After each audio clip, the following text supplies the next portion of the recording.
Welcome to Chitchat with Ella and Umu. We are your hosts Ella. and Umu, where we embark on a journey through the maze of adulthood armed with conversations, reflection, and a sprinkle of wisdom. Join us as we navigate the complexity of life from finding our path to tackling fears and failures and everything in between. Get ready to explore, learn, and grow together as we delve into complexities of being a budding adult. I think we can start with the first question, which will be directed Mm, to you, Ella. Just jump straight mhm. into it. When did you feel like you transition into Um, adulthood? I think one of the critical things that made me feel like I transitioned into adulthood was when I left school. Because I feel like in school things are from childhood to adulthood, things are like kind of structured. You're going from and then you go to high school and then you go to college and everything is kind of set and scripted and you are kind of following along. But then once you leave school, especially even after you finish college, if you're not going for further education, masters or whatever, I think for me it was after I had finished and I was going into the workforce where I was getting my own apartment, starting in a job. That was when I kind of felt I had transitioned into an adult. Although obviously when I hit 18, I had this thing, I'm an adult. But I think I didn't feel I think because adulthood comes with a sense of independence. You're making choices, you're making decisions, and sort of signing off on an Mm-hmm. apartment, signing off on my first job and saying, okay, I'm going to commit to this, and then buying bed and all of these things. I feel like they made me feel I had transitioned into being an adult. So that for me, that I think made me had transitioned into adulthood. Umu? That's interesting that you're saying that because for me too, this idea that people have of what adult looks like, where you have your own place, you have your car, you have stuff. But I never felt there was a moment where, at least now that I think about it, there wasn't a moment that poof, I am an adult. For me, it was more so much about responsibilities because I felt like in so many throughout my entire life, I have always been too mature or too adult for my age. So I've had different type of responsibilities, not too big, but still it felt I wasn't doing things that people my age were supposed to do. So in conclusion, it was like I was doing adult thing, but there was obviously that one moment, as you say, after we finished school, where things become real. You actually do have to get your space, or you stay Yeah. with your parents, and you don't want to do that. So, in that moment, for example, for me, I had to move across the country because I wanted to study for my master's and found also my partner here in Germany. So it was, and for I don't know, that's what I'm saying. I've never had a moment where I'm like, I'm taking decision as an adult. I get in first, I dive in completely first, and then I'm like, ooh, you're doing adult thing. So moving here first wasn't a big deal. But I see people online talking a lot about, oh my God, I'm taking this big adult decision. I'm moving across the country. I'm getting married. I'm doing this. And then for me, it's just another step in life that you take. No, but I was definitely really hit with this feeling of now you're an adult, your decision have an impact and you must decide. Otherwise, you won't move forward. Or for example, right now, not having a job, it's so real. If I don't have a job, I can't feed myself. Or I have to find alternatives. Yeah. So for me, there wasn't one particular point, but so many different moments. Yeah. And I Whew. think you go in and then you kind of like realize it. And I think I'm kind of on the fringes of what society has created and finding my own self. Like, bring up a good point that I think is very important to highlight. In the beginning, in the early phases where you're considered a child, you're almost safety nets that are built. You have your parents who take care of you. You're in school. And if you're not doing well in your class, there's almost like an out. You can figure out things to help yourself, unless obviously you do something so drastically. But yeah, safety nets, but those things, those structured systems have been you step outside of those, then you find yourself. And I think this is one of the reasons we also wanted to start this podcast, where we felt like we had conversations about before. You feel you don't know what you're doing. I mean, and nobody really knows. As not even people who are older. So I think it's the uncertainties. You go in and then you try to figure out. And as you said, your labels. Oh, okay. At this age, you have done this. You have graduated. Like at 18, you're supposed to be an adult. But are we really that? And I guess that's a Yeah. conversation for another time. Or then the next stage. Oh, okay. You get this. You get your Yeah. first car. You get married. You get this. But what does that mean? And I think I like what you're talking about is that you're just living your life and you just move on with whatever happens to you. But then society also creates that Exactly. you have to be an adult at this time, you have to be doing this at this time. So how do you navigate that? I think is important. For me, at least from my point of view, I just see life as a journey. That was also something we are going to use for first episode, like this journey of life. Because for me, it's about the journey, not about the destination. And then society, the standard of society is more like you get to a destination, you buy a car, that's your destination. You get a job, you get married, you This get is to like, making me it's feel all about setting the something in stage. my chest. And we had this conversation also yesterday, but just giving yourself some grace and really Balance. focus more about enjoying the journey than getting, just enjoying the journey. Because I know also a lot of other people that are just so stressed about getting to that point. And then I'm like, but you already have a lot of beautiful things going on. Just pause for a moment, give yourself some grace, enjoy it, and you still have plans to get there. But yeah, I think it would be really interesting. Maybe I ask you, as you mentioned, we jump straight into like the Yeah, questions about like the topic of the first episode, but it will make sense to kind of talk about why we even decide to start a yeah, podcast. Since this is our first yeah. episode, it will be good to kind of have that. Yeah, I think I brought up, we always have conversations, me and Umu. And I think as we are going on in life, we are always talking to each other, but we feel like we are trying to figure things out for ourselves. And obviously, everybody's doing that. But then reflecting on that, finding out how we're going to navigate life, and then feeling, because Hmm. there's nothing for you to really hold on to. Obviously, yeah, like other things you can really think about. And perhaps in later episodes, we can talk about it's like religion and like other things that you can draw upon to figure out how you want to navigate your life. But then, so what is this thing that everybody calls adulting? How do you navigate it? There's so many things like do's and don'ts, things you have to aspire to reach for. And do you really it doesn't know what you're doing? So that's one of the reasons we want us to share our insights, our reflections in terms of our conversation, in terms of navigating our own journeys, but also together as friends. And then sharing that. Yeah, you said everything. Because if I were to put it into one sentence or one word or whatever, it's kind of starting this thing where we talk about our own experiences to turn it into, I don't know, maybe not like a handbook. Because as an adult, I see a lot of those things online where There there's no isn't. handbook, and people are like, it's a scam, it's terrible, it's whatever. And for me, I think we are trying to do this to show that it has its good, it has its bad, but at the end of the day, it's Yes. what you make out of it. And again, going back to the Mhm. same thing, being in the journey, being present in the journey, and taking it in every time that you are going through it, by also just offering a safe space, To I have guess, safe space yeah, for us to just share our experiences or things we fear or our hopes and stuff like that. Because as we say, we have a lot of conversation. Usually talking with you, Ella, is what really helps me go through same things, here. because things are only in your, when they're in your, only in my head, they're too much. And then I send you such a long voice message, like you sent me yesterday, 18 minutes, by the way.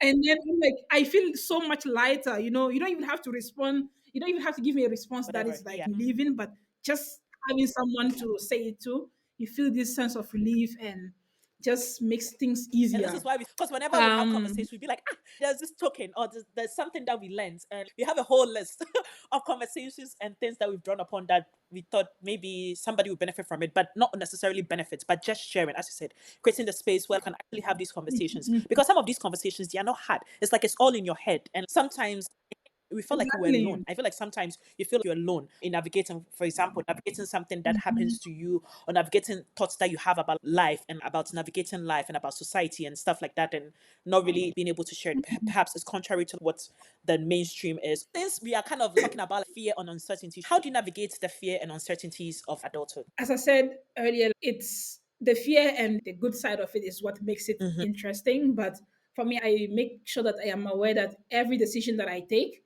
kind of have Hmm. an impact. And so that means have a plan. I want to do, I have something to do. I kind of like imagine the whole plan, because sometimes I also like to be really in control of things that are happening. So I make a full plan in a way that when I reach the moment where I am uncertain or where I need to make a decision, then I can fall back onto the plan I first. think it's the same as you, as already. I like making plans, and when it doesn't come through, it's like, hey, Radi, what to do? Like and I think in terms of fears and uncertainty, I think one thing I've realized is that everybody's kind of going through the journey without really knowing. Even people who have gotten to places that we think are high levels, I think they're all just trying to figure stuff out for themselves. I think one thing I'm realizing Mhm, over the last 2 years or so is understanding myself so well.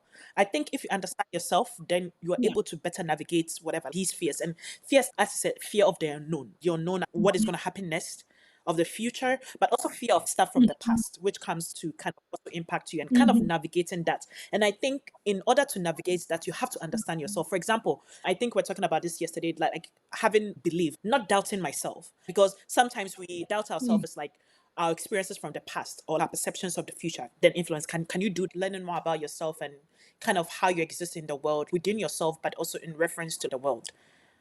And I don't know it all, but that's where I'm at right now in terms of kind of how I'm not, and even saying that, like, I still feel fearful. But anyway, and maybe it never goes away because every day is like something new. And I think we also talk about it that there's always going to be something you have to overcome. It's going to be like a sine wave, like up and down, up and down. And the challenge is kind of learning how to navigate that, understanding yourself, because if you understand yourself, then you know how to navigate that. As you said, understanding yourself. And for me, I kind of like to be in control of how things are going. And when things don't go the way I plan or I want them to go, then I start to doubt myself and stuff like that. But I am slowly realizing that I don't have control over things that happen. And that kind of reduces my fear in a sense. So together with Mhm. me planning and me letting it go a bit allows me to reduce this fear that I have of things going wrong or not going the way or me not being where I'm supposed to be or not having what I want. And that is also important to know that you can control everything. Like you just cannot. And then Yeah. that helps. Yeah. I know it's like theoretically, but in terms of actually practicing it, like letting go, yeah, I don't think I'm there yet. I think like it's gradual, because Yeah. even me say, of course, me like 5 years, 6 years ago was really bad. Like I was always so I hang on to things so badly, and when they don't go my way, I cannot sleep. My heart might just hurt. I'm like, what did I do wrong? And I'm blaming myself. I mean, I still do now because somehow finding something to blame kind of makes you feel better. Yes. And usually, as I say, we are hard on ourselves. We don't give ourselves grace. So we're like, yeah, it's my fault. I could have done this. I could have done that. But just realizing like, yeah, you could do everything and still things are not gonna work, and that's fine. I mean, the main thing is also that word, like telling yourself, it's fine. It didn't go the way you want, but that's fine. And it's okay. And I think we don't tell ourselves that often when things go bad. It's like, it's okay. Then you think forward. What can I do to make it better? Instead of hanging on to that one thing that went wrong for so Yeah. long, and then it's burning your heart, it's making you not even move on to other things that you're working on. So I mean, I see you smiling. No, I agree. Letting go the things we call failure or things that happen to you, things don't go as planned, and like, you're kind of stuck on it because somehow you let it kind of define how you view the world or even how you view yourself. But then you just let it go because you are more than whatever experience you had or the things that happened to you. But more importantly, what Yeah. can you draw from it? And people talk about it by really learning from your failures and experiences, but more so like just this happened to you. You can't change it. You.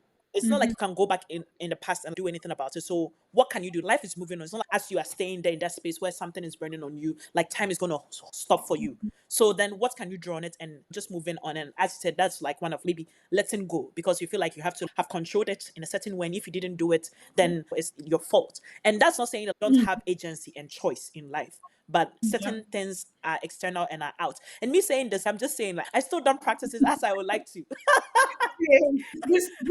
This whole conversation is like putting it out there so that when we are in those moments where we are like, oh my god, Oh, it's bad, if you just listen back to it and to draw. be like, Yeah. remember, this is how you should think, you should go with it or think about it. Talking about the side of fear and stuff like that brings now to the topic of now the other side of adulthood, like the excitement. Excited. Like it has this aspect of being exciting and being independent. Maybe you can tell us a bit more about the excitement and challenges of stepping into independence I was from reading you. some of the things I wrote down in terms of what I wanted to talk about.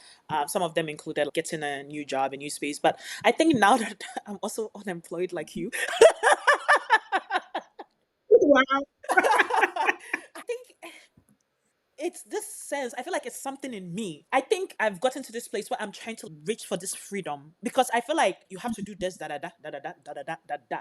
But I'm like, no, I'm going to do things how I want it to work for me. And I think now that is the excitement because I think really this thing of trying to understand myself, I've been working on it since last year, couple months prior, but I'm beginning to understand myself a bit more.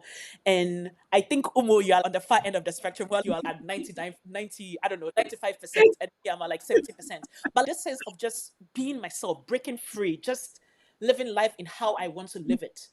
that is not structured by how society thinks it's supposed to be or how other people think it's supposed to be, but just being who I want to be in terms of waking up. What do I want to do? What my purpose? What I want my purpose to say? And again, it comes to this year because if we go through the script or whatever I keep calling it script, how things are supposed to be in terms of it feels kind of okay. I don't know how to say it. You feel kind of this sense of comfort because perhaps others have traversed that path, so you see the destination, it's like, okay, this sounds reasonable. So but you wave reading and creating your own path, I think that's like what is that. But I think that is the joy because as you said, you have like choice, you have freedom, nobody's telling you what to do. And I think for me, like that's where it exists. Exactly.